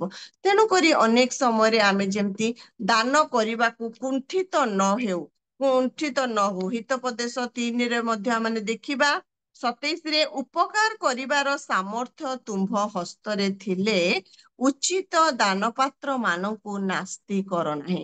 ଯୋଉମାନେ ଆବଶ୍ୟକରେ ଅଛନ୍ତି, ଯୋଉମାନେ କୁ ଆବଶ୍ୟକ ରହିଛି ଆମର ସାହାଯ୍ୟ, ନିଶ୍ଚିତ ଭାବେ ଆମେ ସେମାନଙ୍କୁ ସାହାଯ୍ୟ କରିବାର ଆବଶ୍ୟକ। ଯୋଉମାନଙ୍କୁ ଦାନ କରିବାର ଅଛି, ଏଇ ଦିନ ମାନଙ୍କରେ ଆମେ ଦେଖୁଛୁ ପ୍ରଭୁଙ୍କ ପାଇଁ ଲୋକମାନଙ୍କୁ କେତେ କଣ ବିଷୟ ସହିବାକୁ ପଡୁଛି, ଆଉ ସେଇ ସ୍ଥଳରେ ଆମକୁ ହିଁ ସେମାନଙ୍କୁ ସାହାଯ୍ୟ କରିବାର ଅଛି, ଆମକୁ ହିଁ ସେମାନଙ୍କୁ ଦାନ କରିବାର ଅଛି, ଆମଠାରୁ ହିଁ ସେମାନେ ସାହାଯ୍ୟ ପାଇବାର ଅଛି। ତେଣୁକରି ଆମେ ଜାଣିଛୁ ଯେତେବେଳେ ଆମେ ତାକୁ ନାସ୍ତି ନ କରୁ, ପରୋପକାର ଆଉ ଦାନ କରିବାକୁ ଆମେ ସବୁବେଳେ ନିଜକୁ ଆଭେଲେବଲ କରିବାର ଆବଶ୍ୟକ ରହିଛି। ଏଇଟା ହେଲା ଆମ ପାଇଁ ଚତୁର୍ଥ ବିଷୟ।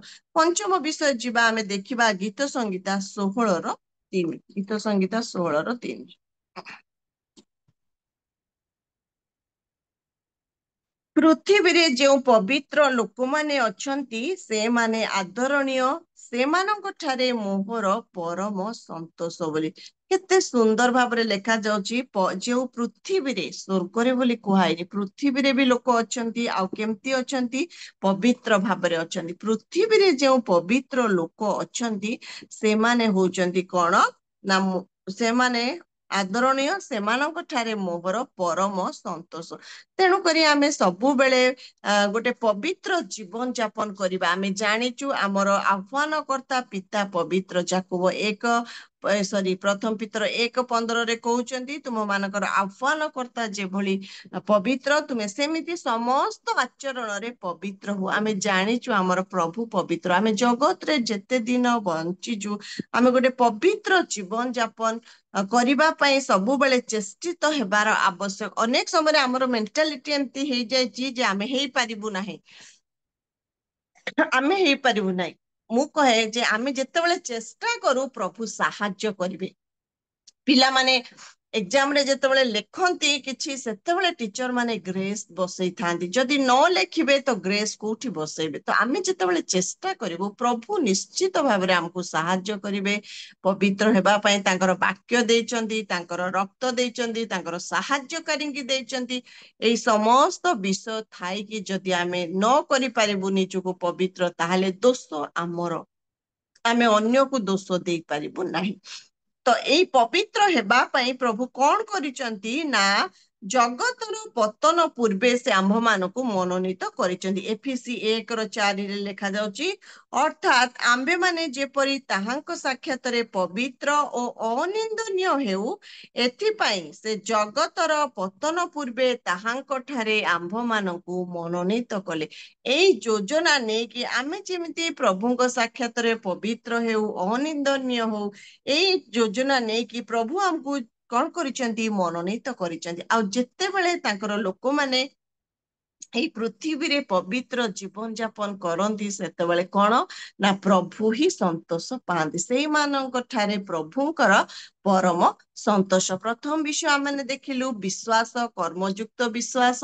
ସେଇଥିରେ ପ୍ରଭୁଙ୍କର ସନ୍ତୋଷ। ଯୋଉମାନେ ପ୍ରଭୁଙ୍କୁ ଭୟ କରନ୍ତି, ଭୟ କରିବା ଅର୍ଥ ମନ୍ଦତାକୁ ଘୃଣା କରିବା। ଆଉ କଣ କରିବା ନା କୁକ୍ରିୟାକୁ ଆମେ ତ୍ୟାଗ କରିବା। ଏପଟେ ପ୍ରଭୁଙ୍କୁ ବି ଭୟ କରୁଥିବୁ କହିକି କୁକ୍ରିୟାକୁ ବି ଧରିକି ରଖୁଥିବୁ, ସେଇଟା ପ୍ରଭୁ ପସନ୍ଦ କରନ୍ତି ନାହିଁ। ସମ୍ପୂର୍ଣ୍ଣ ଗୋଟେ ଭୟର ଜୀବନ କାଟିବା।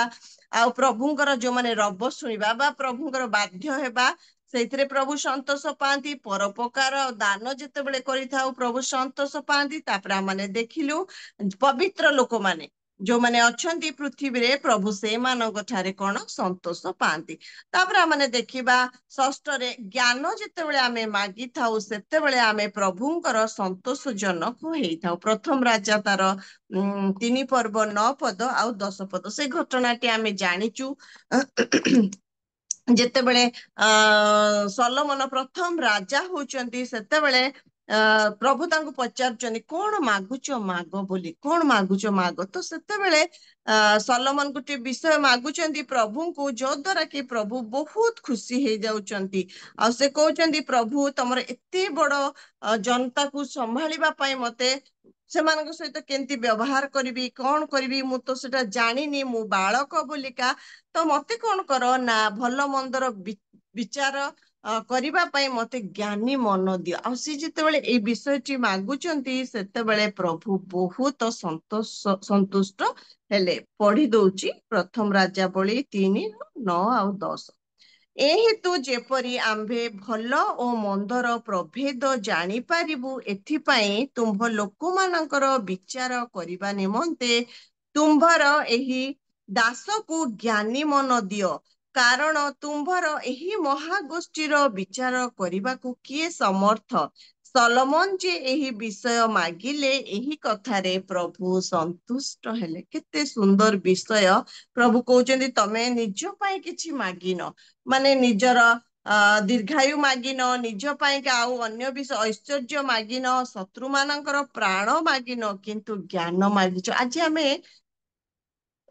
ଦୁନିଆ ବିଷୟ ପ୍ରଭୁଙ୍କୁ ମାଗିଥାଉ। ଯୋଉ ବିଷୟ ମାଗିବା କଥା ସେଇ ବିଷୟ ହିଁ ମାଗି ନଥାଉ।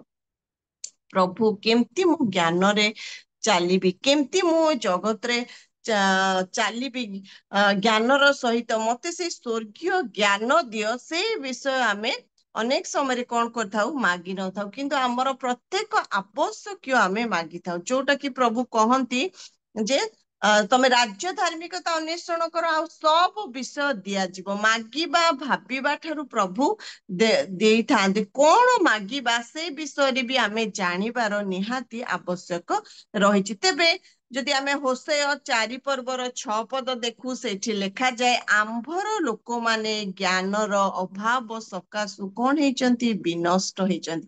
ମନେ ରଖୁ, ସେଦିନ ବି ପ୍ରଭୁଙ୍କର ଲୋକମାନେ, ଆମ୍ଭର ଲୋକମାନେ ବୋଲି କୁହାଯାଉଛି, ଜ୍ଞାନର ଅଭାବ ସକାଶୁ ବିନଷ୍ଟ ହେଇଛନ୍ତି। ଆଜିକା ଡେଟରେ ବି ପ୍ରଭୁଙ୍କର ହିଁ ଲୋକମାନେ ଯଦି ଆମେ ସଠିକ ବିଷୟ ପ୍ରଭୁଙ୍କୁ ନ ମାଗିବୁ, ବିନଷ୍ଟ ହେବାର ସମ୍ଭାବନା ରହିଛି। ଜଗତର ବିଷୟ ଗୁଡିକ ଆମକୁ ଧରି ପକେଇବ, ଆମକୁ ବାନ୍ଧି ଦବ। ଛୋଟ ଛୋଟ ବିଷୟ, ଛୋଟ ଛୋଟ ପାପ ଆମକୁ ବାନ୍ଧି ପକେଇବ। ତେଣୁ କରି ଆମକୁ ଜ୍ଞାନର ଆବଶ୍ୟକ ରହିଛି। ତ ଆମେ ଜ୍ଞାନ ମାଗିବା ଆବଶ୍ୟକ। ସେଥିପାଇଁ ଯାକୁବ କହିଲା ବେଳେ କହୁଛନ୍ତି, ଯାକୁବ ତାର 1 ପର୍ବ 5 ପଦରେ, କିନ୍ତୁ ତୁମ୍ଭମାନଙ୍କ ମଧ୍ୟରୁ ଯେବେ କାହାରି ଜ୍ଞାନର ଅଭାବ ଥାଏ, ତେବେ ଯେଉଁ ଈଶ୍ୱର ଦୋଷ ନ ଧରି ମୁକ୍ତ ହସ୍ତରେ ସମସ୍ତଙ୍କୁ ଦାନ କରନ୍ତି, ତାହାଙ୍କ ଛାମୁରେ ସେ ପ୍ରାର୍ଥନା କରୁ, ସେଥିରେ ତାହାକୁ ଦିଆଯିବ। ସରି। ତ ଏଇଠି ଆମେ ଦେଖୁଛୁ ଜ୍ଞାନର ଅଭାବ ଥାଏ। ନିଶ୍ଚିତ ଭାବରେ ଆମର ଜ୍ଞାନର ଅଭାବ ହେଇଛି। ଆମେ ପ୍ରଭୁଙ୍କ ନିକଟରେ ଜ୍ଞାନ ମାଗିବା ଆବଶ୍ୟକ। ଫଳରେ ସେଇଥିରେ ପ୍ରଭୁ କଣ କରିବେ? ଦୁନିଆର ବିଷୟ ନ ମାଗିକି ଯେତେବେଳେ ପ୍ରଭୁଙ୍କର ମନ ଜାଣିକି ପ୍ରଭୁ ଯୋଉଟା ଚାହାନ୍ତି ସେଇ ବିଷୟ ମାଗିଥାଉ ନା, ସେତେବେଳେ ପ୍ରଭୁ ସନ୍ତୋଷ ପାଇଥାନ୍ତି। ଏଇଟା ହେଲା ଆମ ପାଇଁକା ଷଷ୍ଠ ବିଷୟ। ସପ୍ତମ ବିଷୟ ଦେଖିକି ଶେଷ କରିବା, କଲସି ତାର 3 ପର୍ବ 20 ପଦ। କଲସି 3 ପର୍ବ 20 ପଦ। ସେ ସ୍ଥାନରେ ଲେଖାଯାଉଛି, ହେ ପିଲାମାନେ, ସମସ୍ତ ବିଷୟରେ ପିତାମାତାଙ୍କର ଆଜ୍ଞାବହ ହୁଅ, କାରଣ ଏହା ପ୍ରଭୁଙ୍କ ସହଭାଗିତାରେ ସନ୍ତୋଷଜନକ ବ୍ୟବହାର। ପିଲାମାନେ, ଆମେ ଭାବୁ କି ଏଇଟା ପିଲାମାନଙ୍କ ପାଇଁ। ହଁ, ପିଲାମାନଙ୍କ ପାଇଁ ବି ଅଛି, କିନ୍ତୁ ତା ପୂର୍ବରୁ ଯେତେବେଳେ ପିଲାମାନେ କେତେବେଳେ ଆଜ୍ଞାବହ ହେଇଥାନ୍ତି, ଯେତେବେଳେ ଆମେ ଆଜ୍ଞାବହ ହେଇଥାଉ ନା, ସେତେବେଳେ ଅଟୋମେଟିକ ପିଲାମାନେ ଆଜ୍ଞାବହ ହୁଅନ୍ତି। ତ ଆମ ଜୀବନରେ ଯଦି ଅବାଧ୍ୟତା ଥିବ, ଆମ ଜୀବନରେ ଯଦି ଅବହେଳା ଥିବ, ନିଶ୍ଚିତ ଭାବରେ ସେମାନଙ୍କ ଜୀବନରେ ସେଇଟା ଦେଖାଯିବ।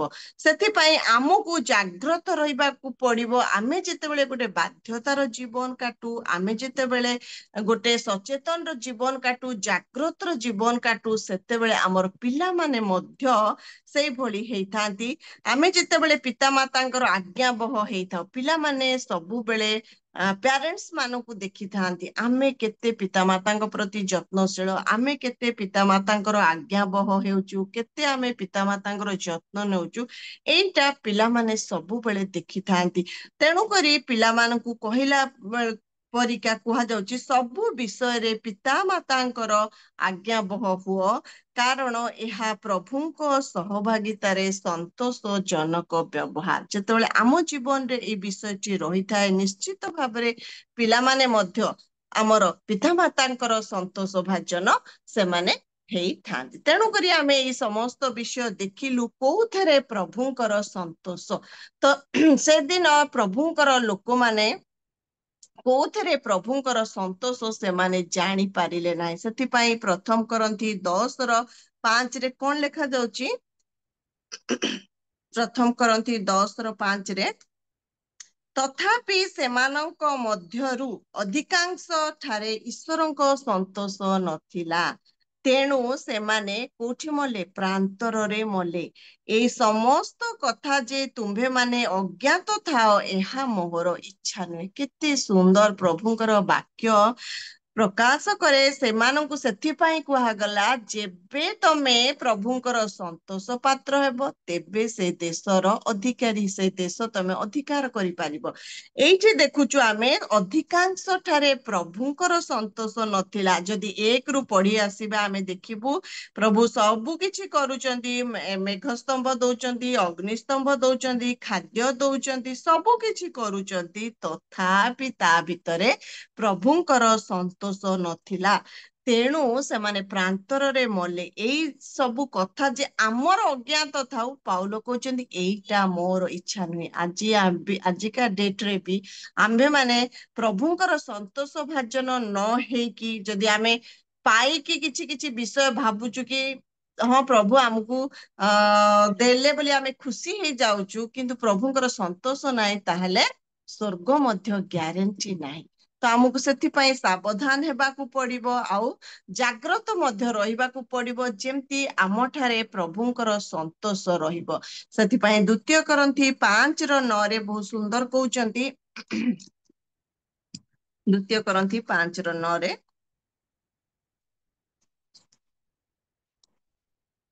ଏଣୁ ମଧ୍ୟ ନିବାସୀ ହେଉ ବା ପ୍ରବାସୀ ହେଉ, ତାହାଙ୍କ ନିକଟରେ ସନ୍ତୋଷ ପାତ୍ର ହେବା ଆମ୍ଭମାନଙ୍କର ଏକାନ୍ତ ବାସନା। ଆମ୍ଭମାନଙ୍କର ଏ ଗୋଟିଏ ବାସନା ହେବା ଆବଶ୍ୟକ। ଏ ଜଗତରେ ଯେତେ ଦିନ ରହିଛୁ, କେହି ଆମକୁ ଭଲ ପାଆନ୍ତୁ ନ ପାଆନ୍ତୁ, କାହାର ସନ୍ତୋଷ ଭାଜନ ହେଉ ବା ନ ହେଉ, ଆମ ପ୍ରଭୁଙ୍କର ଯେମିତି ଆମେ ସନ୍ତୋଷ ପାତ୍ର ସନ୍ତୋଷ ପାତ୍ରୀ ହେଇପାରୁଥିବା, ଏଇଟା ହିଁ ଆମର ଏକାନ୍ତ ବାସନା ହେବା ଆବଶ୍ୟକ ରହିଛି। ଆଉ କିଛି ଆମେ ଆଶା କରୁ ବା ନ କରୁ, ଆଉ କିଛି ଆମେ ବାଞ୍ଛା କରୁ ବା ନ କରୁ, କିନ୍ତୁ ପ୍ରଭୁଙ୍କ ନିକଟରେ ସନ୍ତୋଷ ପାତ୍ର ହେବା ନିହାତି ଆମ୍ଭମାନଙ୍କର ପ୍ରয়োଜନ। ଯେହେତୁ ଆମେ ସେଇ ଉତ୍ତମ ଦେଶକୁ, ସେଇ ରମ୍ୟ ସ୍ଥାନ ଯିବା ପାଇଁ ଆମେ ପ୍ରସ୍ତୁତ ହେଉଛୁ, ଯୋଉଠି ରୋଗ ଦୁଃଖ ଶୋକ କ୍ରନ୍ଦନ ମୃତ୍ୟୁ କିଛି ନାହିଁ, ସେଇ ସ୍ଥାନକୁ ଯିବା ପାଇଁ ଆମେ ପ୍ରସ୍ତୁତ ହଉଛୁ। ତ ଆମର ସବୁବେଳେ ଲକ୍ଷ୍ୟ ଆମେ ଈଶ୍ୱରଙ୍କର ସନ୍ତୋଷ ପାତ୍ର ସନ୍ତୋଷ ପାତ୍ରୀ ହେଉ। ପ୍ରଭୁ ଆମ ସମସ୍ତଙ୍କୁ ତାଙ୍କ ବାକ୍ୟ ଦେଇ ଆଶୀର୍ବାଦ କରନ୍ତୁ। ଏଇ ଦିନ ମାନଙ୍କରେ ତାଙ୍କ ପାଇଁ ପ୍ରସ୍ତୁତ କରନ୍ତୁ, ତାଙ୍କର ସନ୍ତୋଷ ପାତ୍ର ପାତ୍ରୀ କରନ୍ତୁ। ଆମେନ୍।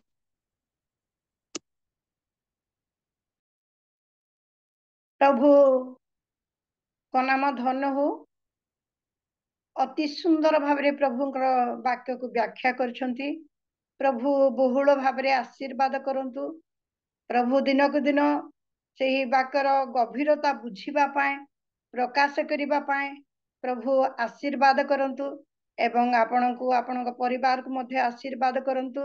କାରଣ ଅତି ସୁନ୍ଦର ଭାବରେ ଅତି ସରଳ ଭାବରେ ଆମମାନଙ୍କୁ ପ୍ରଭୁଙ୍କର ବାକ୍ୟକୁ ଉପସ୍ଥାପନ କରିଛନ୍ତି। ଆଉ 8ଟି ପଏଣ୍ଟ ନେଇ ସେ ପ୍ରକାଶ କରିଛନ୍ତି। ମୁଁ ସମସ୍ତ ବିଷୟ ବର୍ତ୍ତମାନ ବ୍ୟାଖ୍ୟା କରିବା ପାଇଁ ଯାଏ ନାହିଁ, କାରଣ ସମସ୍ତେ ଆମମାନେ ଅତି ଯତ୍ନର ସହକାରେ ଆମମାନେ ଶୁଣୁଛୁ। ଆମମାନେ କି ପ୍ରକାର ପ୍ରଭୁଙ୍କ ଠାରେ ବିଶ୍ୱାସ କରିବା ଏବଂ କି ପ୍ରକାର ପ୍ରଭୁଙ୍କୁ ଭୟ କରିବା, ପ୍ରଭୁଙ୍କର ଆଉ ରବ ଶୁଣିବା ଏବଂ ପର ଉପକାର କରିବା, ପବିତ୍ରତାରେ ଜୀବନ କାଟିବା, ଆଉ ସ୍ୱର୍ଗୀୟ ଜ୍ଞାନରେ ଜ୍ଞାନ ପ୍ରାପ୍ତ ହେବ, ଆଉ ପ୍ରଭୁଙ୍କର ଆଜ୍ଞାବହତା ହେବା। ଏହି 8ଟି ପଏଣ୍ଟ ନେଇକି ଅତି ସୁନ୍ଦର ଭାବରେ ବ୍ୟାଖ୍ୟା କରିଛନ୍ତି। ମୋର ହୃଦୟରେ ବହୁତ ଆନନ୍ଦ, କାରଣ ମା ମାନଙ୍କୁ ପ୍ରଭୁ ଏହି ପ୍ରକାର ଗୋଟିଏ ଗୋଟିଏ ଯୋଦ୍ଧା କରି କାଢୁଛନ୍ତି। ପ୍ରଭୁଙ୍କର ଲୋକମାନଙ୍କର ସମ୍ମୁଖରେ ଏବଂ ବିଭିନ୍ନ ସ୍ଥାନରେ ପ୍ରଭୁ ଠିଆ କରାଇବା ପାଇଁ ଆଉ ଉଠେଇଛନ୍ତି ବା ମନୋନୀତ କରିଛନ୍ତି। ସେଥିପାଇଁ ପ୍ରଭୁଙ୍କର ନାମ ଧନ୍ୟ ହଉ। ଝିଅ ବିଶେଷ ଧନ୍ୟବାଦ ଦିଏ। ଅତି ସୁନ୍ଦର ଭାବରେ ପ୍ରଭୁଙ୍କର ବାକ୍ୟ କହିଛନ୍ତି। ପ୍ରଭୁ ଆପଣଙ୍କୁ ଆପଣଙ୍କ ପରିବାରକୁ ବହୁଳ ଭାବରେ ଆଶୀର୍ବାଦ କରନ୍ତୁ। ପ୍ରଭୁଙ୍କର ଧନ୍ୟବାଦ ଅର୍ଥେ ଏ ବାକ୍ୟ ନିମନ୍ତେ ଆମେ ସମସ୍ତେ ଗୋଟିଏ ଉଚ୍ଚ କରତାଳ ଦେବା।